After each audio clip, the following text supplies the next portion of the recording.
Hey, record-loving friends, Brian from tokyorecordstyle, back for a fourth time in front of the Sogetsu School of Ikebana. I came here to show you the evolution of a very beautiful installation out here in front of the entrance of the Sogetsu School. Ikebana is life. More Ikebana, more life. Sogetsu proselytizes this idea that our connection to flower arrangement is almost a divine one. We can create only ever one unique design, like a fingerprint or a snowflake, in the same way that the divine creates the nature that surrounds us. We can arrange it and participate in the act of creation by creating this amazing arrangements with flowers and flora. And for the last few weeks, there has been an incredible installation out here that I caught last year. And what was so interesting about this giant bamboo installation is that it evolved over the course of several days actually last year. It went by very quickly. I saw it one day and thought, oh, I'll come back and shoot it again tomorrow. And by tomorrow, it had already changed. The colors had changed, and it completely changed the energy and the spirit of the piece. This year, I made a more intentioned approach, and I followed it along, and I watched its slow evolution over the course of a week and a half. And when I thought that the piece was finally over, what they did was they deconstructed it and remixed it and made it into a completely new installation. So if you followed the story along, you may have already seen 2 or 3 earlier versions of this where it changed color over the course of its existence. But now it's been deconstructed and it's been made into a beautiful new piece. And what makes this piece really cool is that they've taken these sort of A-frame structures that provided the frameworks for these beautiful bamboo ribbons to flow around. They've taken it all apart and they've built this insane lattice structure that seems to be almost random, but it looks like a giant star, like pickup sticks, spaghetti splatter, bamboo madness. It looks very, very cool. And what you'll see is that the bamboo that once was in this very organized array of beams are now sort of scattered like precariously balanced chopsticks, and each one of them is balanced on the next, and they create this very explosive, dynamic energy that look really fantastic. And what you'll notice is that the two pieces, the two installations, the two main structures are actually connected together, and they create this beautiful arch that you can walk under into the entrance of the school. And you can notice that the beams that are from this piece actually go up and are connected here to this piece. So again, the two sides are in communication, and the ribbon that once flowed through the other piece that I really loved, it looks like water flowing and in and out, weaving its way through this beautiful bamboo. It's been taken apart and reconfigured, and one of the cooler aspects of it is that what they've actually done is they've split the bamboo down the fibers, and you can see, for example, this piece, they've frayed it into a brush, a whisk, and bits of the fibers come out in one direction down here, and they flow down, and in the other direction, they flow up and over the top through a soaring, triumphant expression. You'll see another piece where the bamboo is frayed apart. I'm looking for another one. They're kind of, I've lost track of them a bit. But if I follow them back, another one is out here, and one part of it flows this direction, and one part of it flows this direction. And on the opposite side, you'll see similar things. One of the giant bamboo stalks that flows right out through here. In one direction, it comes down and through, and in this one, it comes down and out. And so it's very, very dynamic. And I'm just very impressed that it's been configured in another way. Now, what's different about this particular installation versus what we saw last time is that now there is the addition of these little pieces of paper all over it.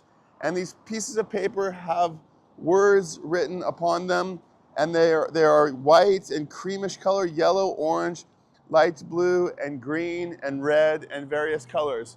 So what are these ribbons for? Well, I'm gonna tell you. This installation is no doubt celebrating the Japanese star festival known as Tanabata.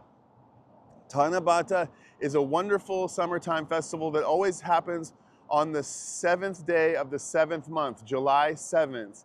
And it's a beautiful story that I always have to kind of remind myself how the story goes. But it's the story of two stars. And the two stars are Altar and Vega. And as the legend goes, the story is that Altar personifies Hikoboshi. He is the shepherd, he's the cowboy. He takes care of a herd of cows. And Orihime is the princess, and she is a weaver, and she works with garments, and she makes beautiful silk. And the deity of the heavens is Orihime's father, Tente. Tente is Orihime's father, the weaving princess's father. And in this story, Tante decides that as Orihime is getting older, she's becoming more beautiful, she needs to find a partner.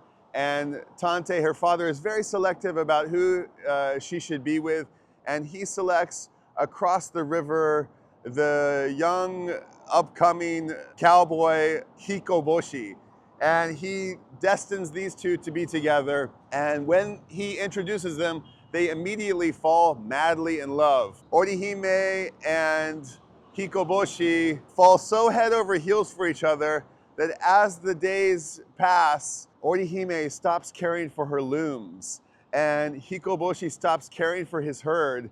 And next thing you know, the garments aren't being made and the cows aren't being attended to. And Tente, the father, is furious, and he forbids them to meet again. And Orihime has to go back to her side of the Milky Way, and Hikoboshi has to go back to his side on the Milky Way. And so Orihime becomes very sad that she cannot meet her beloved Hikoboshi anymore, and she cries tears, and perhaps these tears are why we have the rainy season. I'm not totally sure. But I know that Tente takes pity on his daughter, and he finally allows Orihime, his daughter, to meet Hikoboshi once a year on July 7th. And so every July 7th, in the sky, when Vega and Altair come close together, they can meet again. And apparently it's bad luck if it rains on this particular day, because you can't see the Milky Way and the two stars falling in love for each other. And somehow there's an element to the story where the wings of magpies align so that Orihime can cross the river of the Milky Way over to meet her beloved Hikoboshi. And if the rain comes, then the magpies can't come and attach their wings, and the bridge can't be made for the two lovers to meet. And Tanabata is the day that we celebrate these two celestial lovers, and it is the day that we write wishes on these little paper cards, and we tie them to bamboo that are either at our office or at our school or at the local shrine, in hopes that our wish comes true and that these two lovers may meet again. And actually the different colors of paper have different meanings. I read that purple is scholastic. If you want to do well on your school test, you'll write on a purple paper. And if you want good health, you'll write on a red or pink one. And if you want white, if you want to make a good habit, you might write on a white or a cream color paper. Perhaps this creamy or this yellow. And if you want good relationship wishes to come true, you'll write on a yellow paper. And if you want something for your coming of age, some rites of passage to happen, then you'll write it on blue or green papers. So happy July 7th. And I'm about to get a ticket from the guys here. Sumimasen, hi. Sumimasen. Okay, I stopped them before they gave me a ticket. Gomennasai. すごい Tanabata の installation ちょっとビデオ撮りたかった。Okay, so the guys gave me a pass. It's true, the rule is if you stop the parking meter guys before they see your car and before they try to give you a ticket, you have to just call them off once and they'll leave you be. So anyway, I really hope you like that. One more, I hope it's just one more, but I hope you like this installation. It's a cool bicyclist coming to do his photograph with this beautiful installation at the Sogetsu School of Ikebana. I'm really coming to love this. I think there's a message here from the universe that I should come and practice Ikebana. Maybe I should get involved with Sogetsu. More Ikebana, more life. Maybe it's a message from Orihime and Hikoboshi, the two celestial lovers. Brian, go do some Ikebana. Ikebana is life. Okay, guys, thanks for joining me for another offbeat facet of sharing my city with you. And I hope that you enjoyed this one. I know it's not for all, but what can I say? I really like showing off the city and sharing bits and pieces of it like this. So thanks again, and until next time, I'll see you out there at the Ikebana School. Bye.